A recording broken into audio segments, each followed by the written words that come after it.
Hi guys, so in today's video I'm going to be taking a look at compressing drums. In the last video I went through sort of the basic settings for compressors, and in today I'm going to give you some sort of examples of how you can use compressors on your drums. Now remember, you don't always need to add compression to your drums. You only need to add compression when you think that you need it in your track. Like I said, you don't always need compression. Sometimes you might need no compression in your drums. Sometimes you might need a bit just to sort of level them out. So I've got a built a quick drum loop here. I'll quickly play through it for you.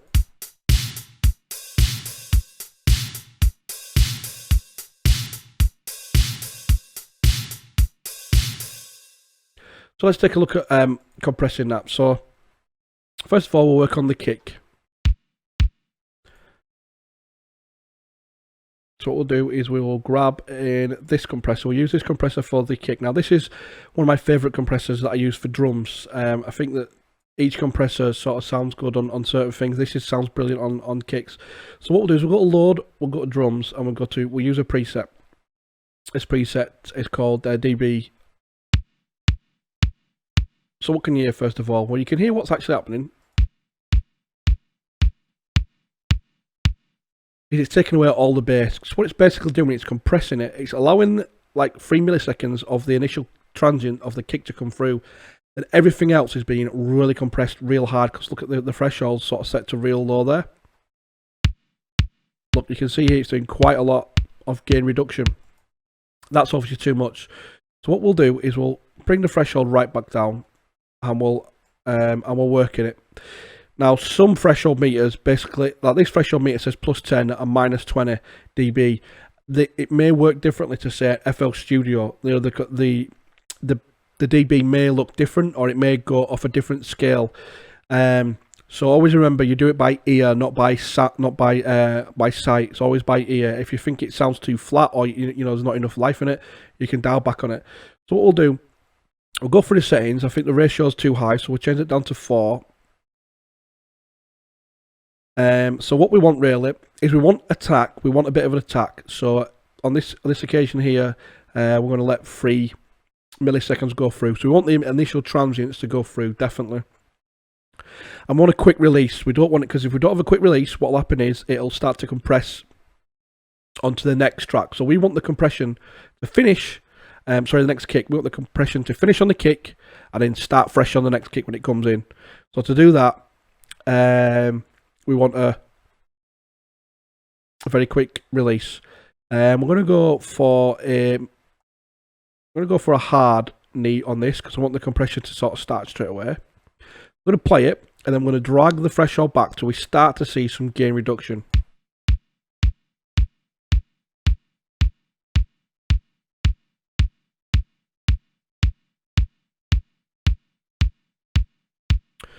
So there, we can hear it's doing a lot of work there. So let's A/B it.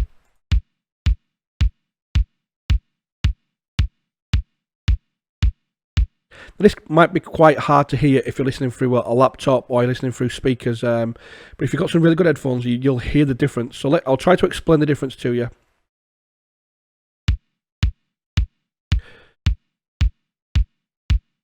So you can hear that the thump part of the kick goes on for a little bit. So you can hear the transient comes through, and then the thump is very, very long.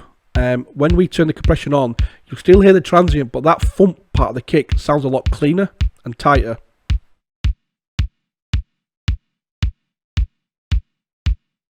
You can hear the thump part of it, yeah, it's sort of dragging on, and that makes it a lot tighter and cleaner there.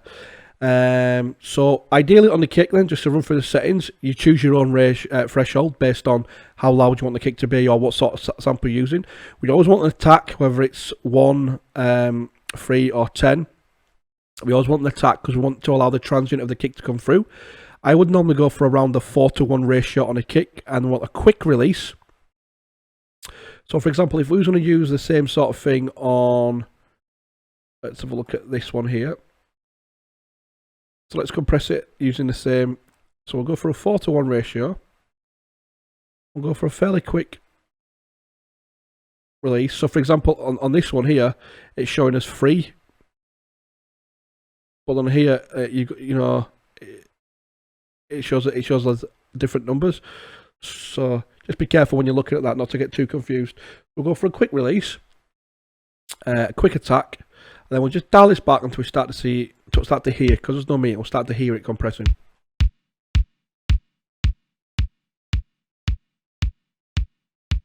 And because there's no auto gain in here, we have to manually turn it up.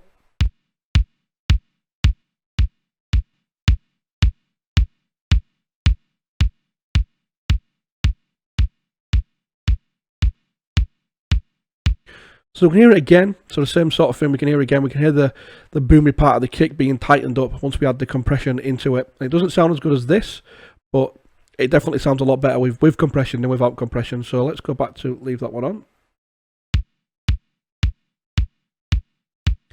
Now let's go to the snare or clap.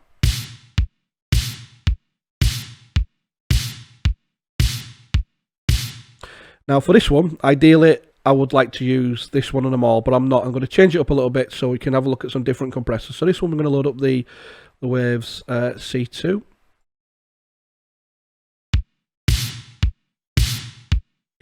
Well, let's just turn everything back down to 0 here, and then we'll work our way up. So you can see there's no compression hitting there. So ideally, again, we would want anything between a 3 to 4 ratio. We'll go for a 4 ratio again on the snare. So snares and kicks will be very similar in compression wise, because they're very, very similar sound. Well, they're not similar sounds, but they're very, very similar in what they do. They've got a hit, an attack, then they've got sort of a boomy part, then they've got sort of a tail. So they're very structured, very, very similar. So the settings will be very, very similar. So what we're going to do now, so we'll set the attack to sort of a fast attack again, and we'll keep the release pretty fast as well. We'll turn on, we'll leave the auto gain on, and what we'll do is we'll start to see this will come down now. There'll be a little line that will come down and show you the threshold, and then once the threshold starts to kick in, it'll show you what the actual compression is doing. So let's play that along and do it.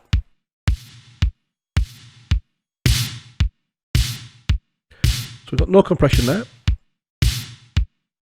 You can see that line there, that dotted line coming down.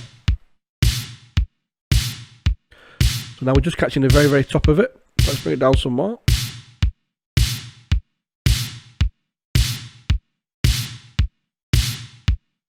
There. So you can hear, what you can hear now is you can hear the snare is more fuller. So if we A-B it now, let's A-B it.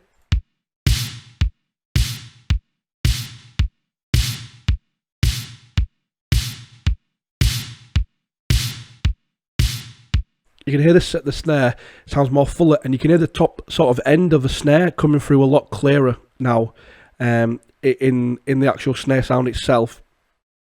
So rather than the snare just sort of fade off, it keeps its sort of momentum.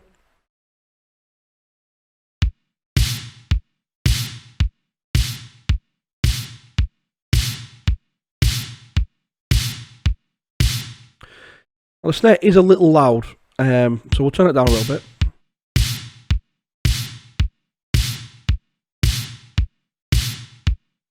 Next, we'll move on to the hi-hats. Now, the hi-hats, what we're going to do is we're going to glue compress these. So these are going to both be routed to the same track, and we're going to add the same compression onto these ones. So let's just listen to these.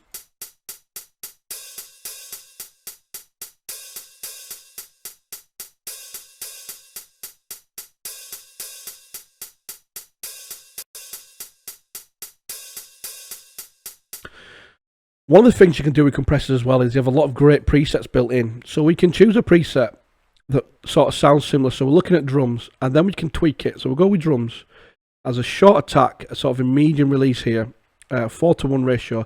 Start to pull the threshold down until we hear it doing some work. Or in this case, we can see it doing some work.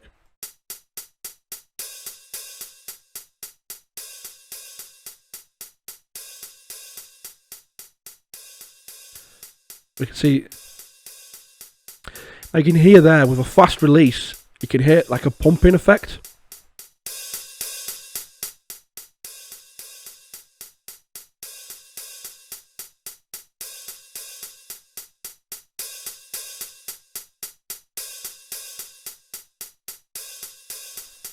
So there we go, the drums, the hats are sounding a lot louder now, even though we've not really gained any volume.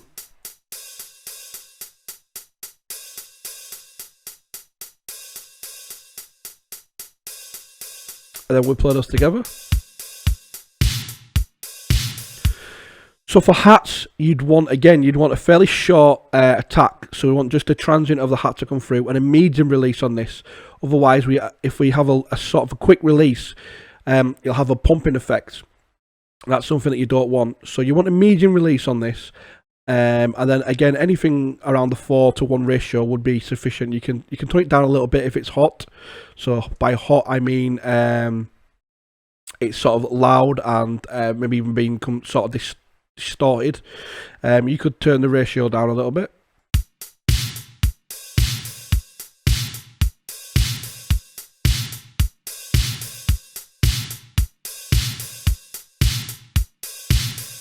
One of the things we can also do, is we can route all the drums here to one bus. So what we do is we click it on the channel we want, and then we right click down here and then route to this track only. What you'll notice, it now, like this one here, goes down and goes to the master. These ones now don't. These ones go to track 3, and then track 3 goes to the master. So when they play, they all play through this track. And if we mute this track, these tracks will still play, but you won't hear it because these tracks are routed to this track. So what we can actually do with this, we can actually add another compressor on. So we can sort of compress the drums all together. Now there is some different compressors out there, but what we'll do is we'll stick with this one now. And let's... So for this one now we've got all the drums together. What we're trying to do is we're just trying to catch any of the peaks that come, and we're trying to just pull them back down. So there's quite a lot of peaks because we've got hi-hats, they peak, we've got kicks, they peak. So we want to get the overall sound of the drums sounding nice and level. So for this, I'm going to go through for a minus attack on this, or a very, very fast attack, 0.03, which is very, very fast. So what we'll actually do, we'll actually go for 0.3, so it's very, very fast attacks. We're not letting anything through. That's what we want to do. So that will allow us to pull the peaks down. So we don't want to do it too heavy. So we're going to just go for a 2:1 ratio this time. We'll just leave the release sort of fairly long because we're not wanting to. We're wanting to just catch the peaks. We're not wanting to do much else. So what we'll do is we'll play this, and we'll slowly bring the threshold back till we start to see some reduction. There we go. So you see now about 3 dB of reduction there, and what you can hear is they just sound a lot better. They sound more glued together. So if you listen without the compression, what we can hear is the thump of the kick doesn't sound like it fits in the track. The thump of the kick's very low. The hi-hats sound like they're in the middle of nowhere. When we turn the compression on, you hear everything sort of pulls in together. So let's do that.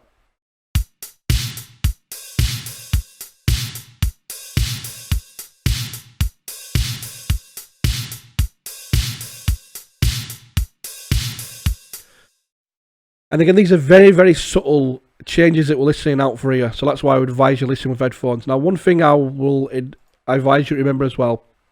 So let's say we go back to the snare. Let's see, where's the snare track? Yeah. So if we want to add some reverb to the snare track.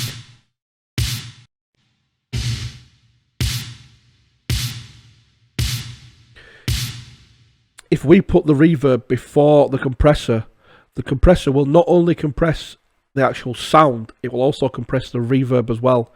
So you've got to make sure that you're getting it right, you're getting your reverb right. So if you have a sound that already has reverb on it, remember not to be too harsh because the compression will affect the reverb as well. So let's listen to that. What we'll do is we'll just toggle these back and forward. So we'll allow the reverb to come and then the compression to come, and then we'll switch it around so the compression comes first, sorry.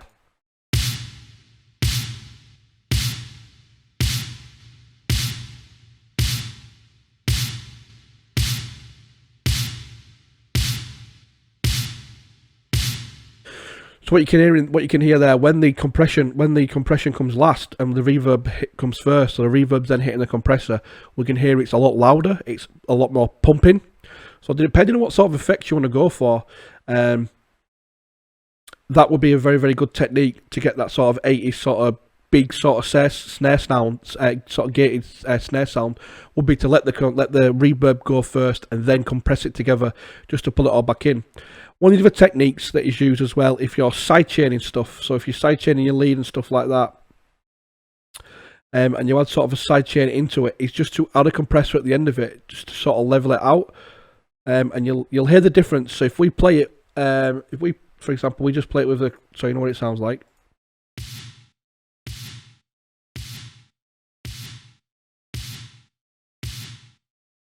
And then we add a compressor after it, you'll hear it pull the sound up more. You hear how quickly, more faster, the volume comes back in with a compressor, because it's just evening the sound out more.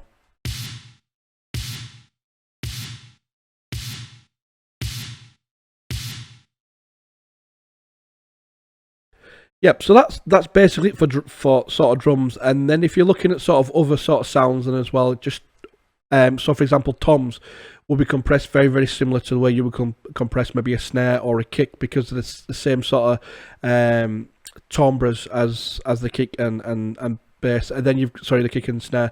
Then, for example, shakers, you would look at compressing them similar to the hats, but you wouldn't want as a quick attack, because obviously there is no attack on shakers. And then tambourines and stuff like that would be sort of compressed very, very similar to hats.